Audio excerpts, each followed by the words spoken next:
अस्सलाम वालेकुम। बहुत सारे स्टूडेंट्स को उनका ये सवाल होता है जब वो फ़्रांस के वीज़ा के लिए स्टूडेंट वीज़ा के लिए अप्लाई करने जा रहे होते हैं कि कैंपस फ़्रांस में के इंटरव्यू में क्या क्वेश्चंस किए जा सकते हैं। तो मैं सबसे पहले तो कहूँगी कि be honest and be confident, क्योंकि ये दोनों चीज़ें वहाँ मैटर करती हैं कि आप स्टूडेंट हैं और स्टूडेंट की घर से ही जा रहे हैं, आपका कोई और पर्पस नहीं है। फिर आप इंटरव्यू जो है वो क्लियर कर सकते हैं। तो अ, सबसे पहला जो सवाल है वो आपके बारे में पूछा जा सकता है कि आप क्या हैं? Define yourself, describe yourself. अपने आप को आपने करना है। इसमें आप बता सकते हैं आप हैं क्या, आप कहाँ से बिलॉन्ग करते हैं, आपकी सिटी क्या है, आप किस एरिया में हो, और इसके बारे में बता सकते हो कि आप करंटली इस वक्त क्या कर रहे हो। उसके बाद अपनी क्वालिफिकेशन बता सकते हो कि आपकी प्रीवियस क्वालिफिकेशन क्या थी। अपने फ्यूचर प्लान बता सकते हो कि आप पढ़ने क्या जा रहे हो और किस पर्पज़ के लिए अप्लाई कर रहे हो। इसके अलावा अपनी 2-4 स्किल्स ऐसी जो आपके अंदर है और आपको पता है कि आप वो उसके बारे में कॉन्फिडेंट हो। इसके अलावा अपनी हॉबीज़ को बता सकते हो कि आपकी हॉबीज़ क्या हैं। तो इस तरह 4-5 लाइनों में अपने आप को ईज़िली डिफ़ाइन कर सकते हो। इसके बाद आपसे क्वेश्चन हो सकता है कि आपने ये वाला प्रोग्राम क्यों सेलेक्ट किया, तो आप उसके रीज़न्स बता सकते हो। अगर तो वो प्रीवियस क्वालिफ़िकेशन से लिंक्ड है, उसी को आप परस्यू कर रहे हो, तो आप बता सकते हो कि भई मैं उसी फ़ील्ड में रहना चाह रहा हूँ या चाह रही हूँ, और फ्यूचर में भी जो है मेरा इस प्रोग्राम से जो है वो फ्यूचर में जो है मैं इसमें मतलब जॉब या कोई बिज़नेस से रिलेटेड करना चाह रहा हूँ। तो आप इस तरह से करके बात कर सकते हो। और अगर उसके बाद आपसे क्वेश्चन ये भी हो सकता है कि ये वाली यूनिवर्सिटी क्यों सेलेक्ट की, तो आप यूनिवर्सिटी के बारे में कह सकते हो कि इसका ग्लोबली रैंक क्या है, और इसका इस वक्त क्या जो है वो रेटिंग्स क्या जा रही हैं इसकी, और इसमें क्वालिटी ऑफ एजुकेशन कितनी अच्छी है, और ये प्रोग्राम में जो आप इनरोल करने जा रहे हो ये बेस्ट है, ये है ही इसके लिए। और इस तरह करके आप बता सकते हो। ये भी कह सकते हो कि मतलब यूनिवर्सिटी में आपने बहुत सारी यूनिवर्सिटीज़ ऑनलाइन सर्च की हैं और उसमें सबसे बेस्ट आपको यही लगी, ऑप्शन लगी, और ये कि स्टूडेंट के लिए बड़ी कन्वीनियंट थी। ऑनलाइन आप इजीली आपने अप्लाई किया। आपको इजीली एसेस थी इसकी वेबसाइट या इसकी जो जब आपने जो यूनिवर्सिटी से कांटेक्ट किया तो उनका रिस्पांस अच्छा था। तो आप इस तरह के जो है वो जवाब दे सकते हैं। फिर वो आपसे ये क्वेश्चन कर सकते हैं कि आप अब्रॉड ही क्यों जाना चाहते हैं? तो आप अपने अब्रॉड के बारे में बताना है कि बेटर एक्सपोज़र के लिए कि स्टूडेंट्स को वहाँ पर मल्टीपल इंटरनेशनल स्टूडेंट से मिलने का मौका मिलता है।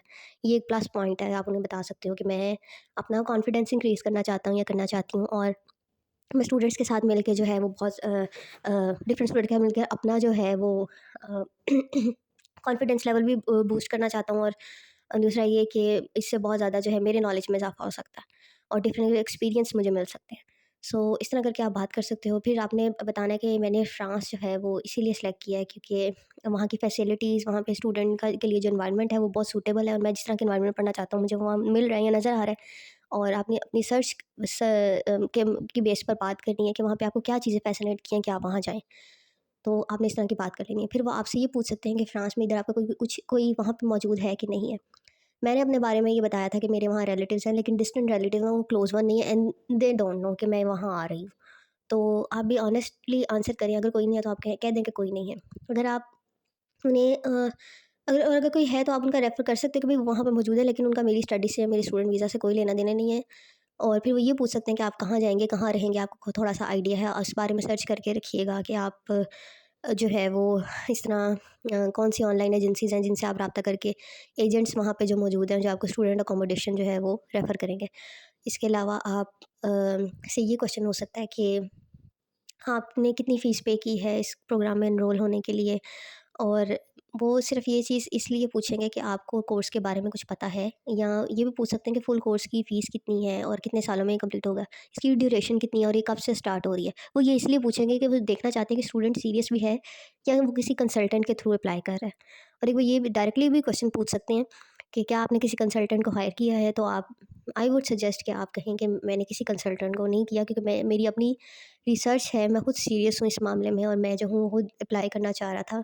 क्योंकि आई एम सीरियस, और मुझे नहीं लगता था मुझे किसी कंसल्टेंट की ज़रूरत थी। मुझे ये यूनिवर्सिटी है, मुझे ये जो प्रोग्राम है वो ईज़िली यहाँ से अवेलेबल फ्रांस के अंदर नज़र आया और मैंने ऑप्ट कर लिया। इससे वो अंदाज़ा कर लेंगे कि ये सारा कुछ आपकी अपनी सर्च की बेस पर है, ना कि आप किसी के पीछे लग के जा रहे हैं। तो ये भी आपकी सीरियसनेस को शो करेगा। अब आगे अगला जो इसके अलावा क्वेश्चन हो सकते हैं वो ये हो सकते हैं कि आफ्टर कंप्लीटिंग दैट कोर्स आपके क्या इरादे हैं, मतलब आप क्या करना चाह रहे हैं इन फ्यूचर। तो आप बताएंगे कि आप पाकिस्तान आएंगे, मेंशन करना है इस चीज़ को कि आप पाकिस्तान आएंगे। और अगर आप नहीं वापस आना चाहते, कहीं और जाना चाहते हैं या फ्रांस में ही रह के कुछ करना चाहते हैं, आप वो भी मेंशन कर दें कि मेरा ये प्लान है। और अगर वो आपसे ये पूछे, यहाँ पे आपको ऑनेस्ट जवाब देना पड़ेगा। और अगर आपसे ये पूछा जाए कि आप जो हैं वो फ्रांस में रहकर वहाँ पर कैसे अपनी अकोमोडेशन को और अपने सारे जो एक्सपेंसेस हैं उनको बियर करेंगे। तो आपने एक ही बात मतलब कहनी है कि अगर तो कोई आपको स्पॉन्सर कर रहा है तो आप उसका नाम लेंगे कि मुझे ये टोटली फुली स्पॉन्सर कर रहे हैं। जैसे मैंने अपने बारे में किया था कि मेरा भाई मुझे स्पॉन्सर करेगा, मेरा फादर मुझे स्पॉन्सर करेगा, मैंने इन दोनों की बैंक स्टेटमेंट्स जो है अपनी फ़ाइल के साथ वो लगा दी हैं।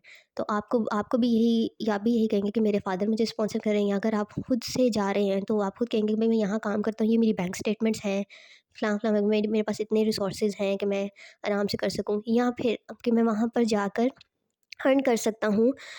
मेरे पास ये एबिलिटीज़ हैं और मैं इस जगह पे जा सकता हूँ। असल में फ़्रांस के अंदर जो लैंग्वेज बैरियर है वो एक बहुत बड़ा इश्यू है, तो उसके लिए आपको फ्रेंच नहीं आती और यहाँ पे जॉब्स मिलना आसान नहीं है।